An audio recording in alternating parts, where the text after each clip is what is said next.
जय गुरु जी। शुक्राना गुरु जी। सारी संगत को जय गुरु जी। संगत जी, आपको पता है गुरु जी के पास हमारे हर आंसुओं का हिसाब है। हम बोले या ना बोले, गुरु जी हमें बहुत अच्छे से समझते हैं। इसी पर एक आंटी जी का सत्संग सुनाती हूँ, जिसमें उन्होंने इस बात को बहुत अच्छे से एक्सप्लेन किया है।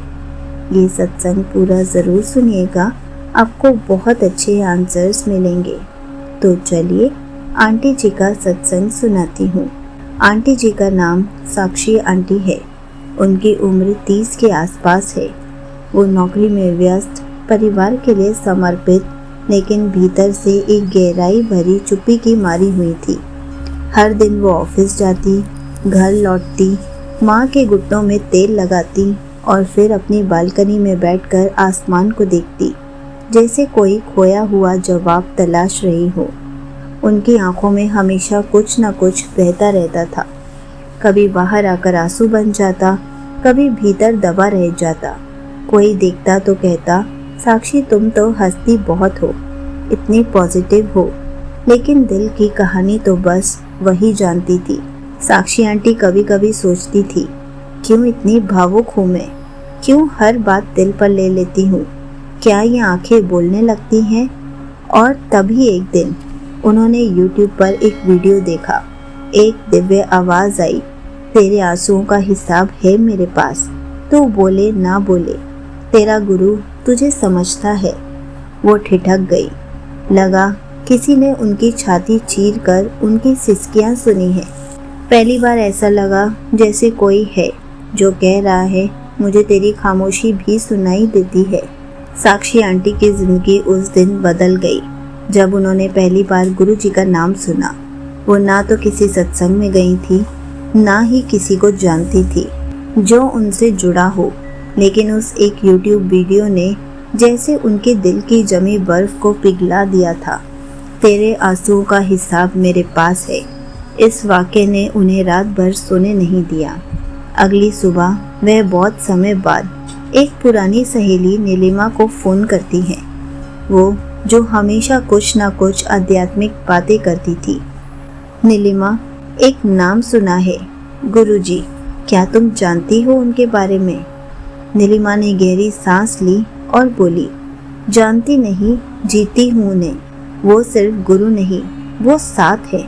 तू तैयार है मिलने के लिए? साक्षी आंटी हंसी, मिलने? कैसे? कल शाम आ जा, मेरे घर में सत्संग है। शाम 6 बजे पहला सत्संग, पहली मुलाकात। साक्षी आंटी नीलिमा आंटी के घर पहुंची। कमरे में एक बड़ा सा गुरु जी का स्वरूप था, मुस्कुराते हुए, शांत, चमकते हुए। गुलाबों की खुशबू थी और गुरु जी के भजन चल रहे थे। साक्षी आंटी की आंखों से पानी बहना शुरू हो गया। नीलिमा आंटी धीरे धीरे से उसके पास आई और बोली, देखा, कुछ बोले बिना ही वो तुझे सुन रहे हैं। ये पहली पहचान होती है, जब तू बस उनके आगे बैठती है और सारा बोझ उतरने लगता है। साक्षी आंटी ने कुछ नहीं कहा, आंखें बंद कर ली और बस वही किया जो पहली बार जीवन में किया, पूरी आत्मा से समर्पण। साक्षी आंटी घर पहुंची और बिना कुछ बोले अपने बिस्तर पर लेट गई। आंखें बंद की तो वो मुस्कुराता स्वरूप सामने आ गया। उसी क्षण दिल में एक भाव पैदा हुआ, जैसे कोई कह रहा हो, बेटा तू रो सकती है मेरे सामने, और तू कमज़ोर नहीं, बहुत प्यारी है। साक्षी आंटी उठकर बैठ गई। कोई कमरे में नहीं था, लेकिन दिल की धड़कनों ने मान लिया गुरु जी से बात हुई है। साक्षी आंटी का जीवन सत्संग की उस रात के बाद बदलने लगा था। सुबह उठते ही अब सबसे पहले वो गुरु जी का स्वरूप देखती और कहती, गुड मॉर्निंग गुरु जी, आज भी मेरी कहानी आपसे है। वो जानती थी कि गुरु जी को हर बात पता है। वो रोती तो गुरु जी चुपचाप उनके आंसू समेट लेते। वो मुस्कुराती तो उनके चेहरे पर जैसे गुरु जी की छाया होती। एक दिन ऑफिस में भारी तनाव के बाद साक्षी आंटी वॉशरूम में जाकर रोने लगी। बाहर कोई नहीं था, लेकिन एक गंध गुलाब और चंदन की अचानक चारों ओर भर गई।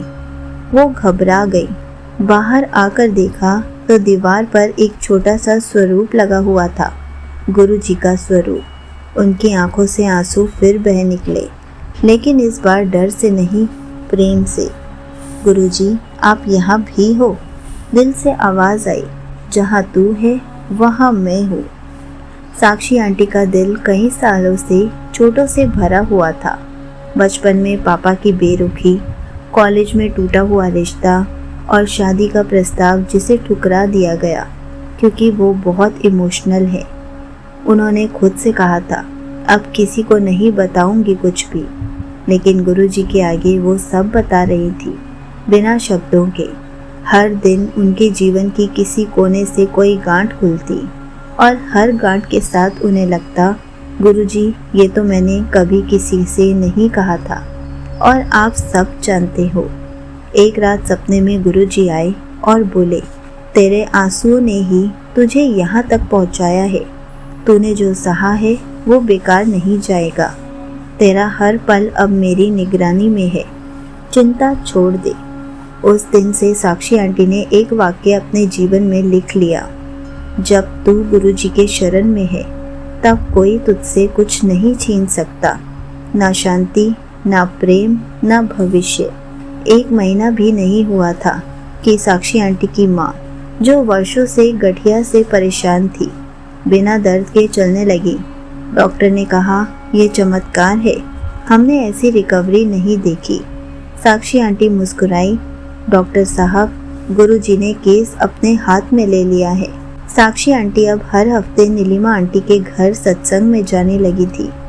वहाँ और भी संगत आती थी।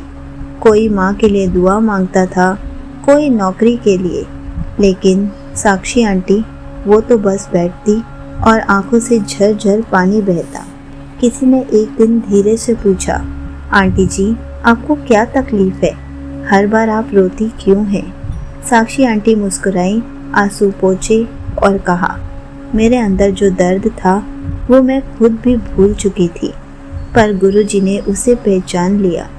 अब वो खुद ही बाहर निकाल रहे हैं, आंखों के रास्ते। एक दिन सत्संग में एक भजन चला।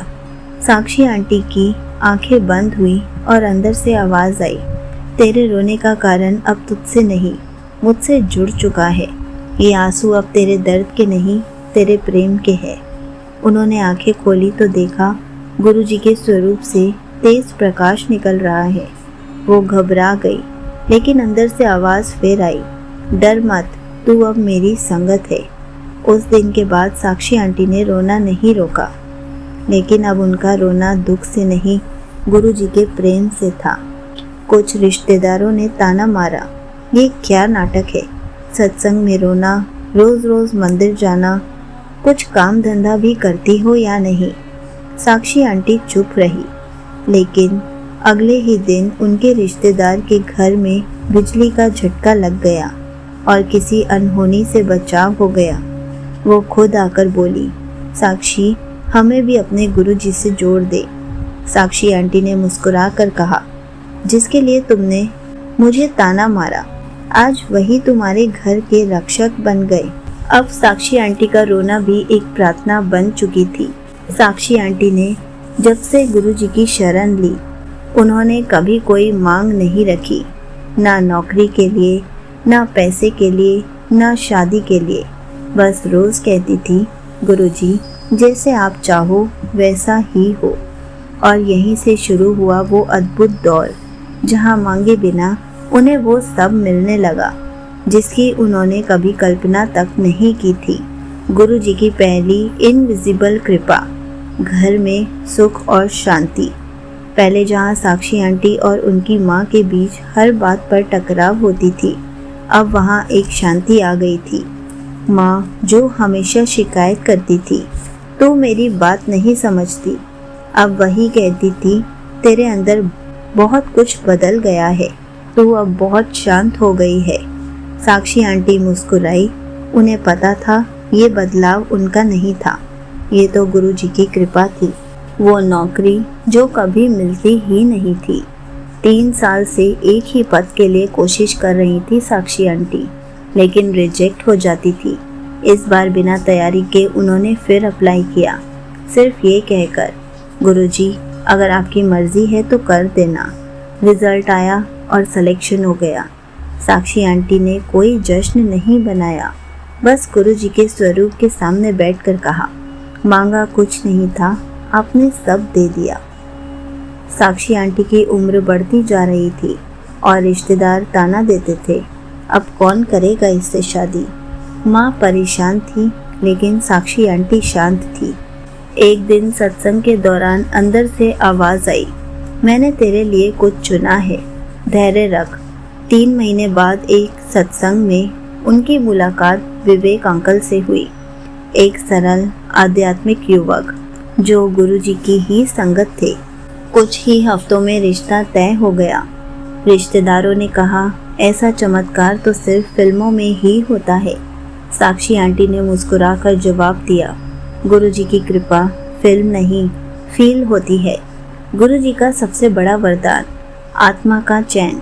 अब साक्षी आंटी दौड़ती नहीं है, मांगती नहीं है, भागती नहीं है, ना भविष्य की चिंता, ना अतीत की टीस, बस एक भाव, गुरुजी मैं हूँ क्योंकि आप हो।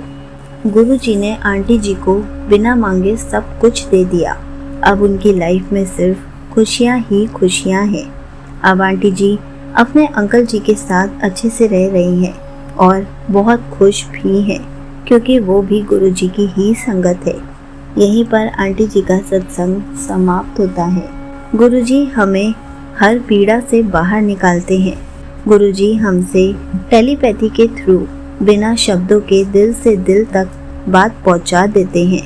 गुरुजी टूटे हुए दिल को सबसे पहले छूते हैं, कैसे पुराने घाव को बिना बोले भर देते हैं और कैसे अदृश्य रूप में जीवन के हर कोने को ठीक कर देते हैं। गुरुजी अपनी संगत को रोने देते हैं ताकि भीतर का जहर बाहर निकल जाए और कैसे वही आंसू धीरे धीरे भक्ति के मोती बन जाते हैं। गुरुजी बिना मांगे सब कुछ दे देते हैं। जब श्रद्धा में कोई खोट ना हो और समर्पण सच्ची हो तो गुरुजी हमारी लाइफ में सिर्फ खुशियाँ ही खुशियाँ भर देते हैं। संगत जी, गुरु वही होता है जो आपकी झोली में वो भी डाल दे जो आपने कभी मांगा ही ना हो, और वो भी छीन ले जो आपको दिख नहीं रहा लेकिन आपको नुकसान पहुंचा रहा है। गुरु जी की कृपा तब बरसती है जब मन में लालच नहीं सिर्फ विश्वास होता है। इसलिए गुरु जी की लीला को समझना बहुत कठिन है। जय गुरु जी, शुक्राना गुरु जी।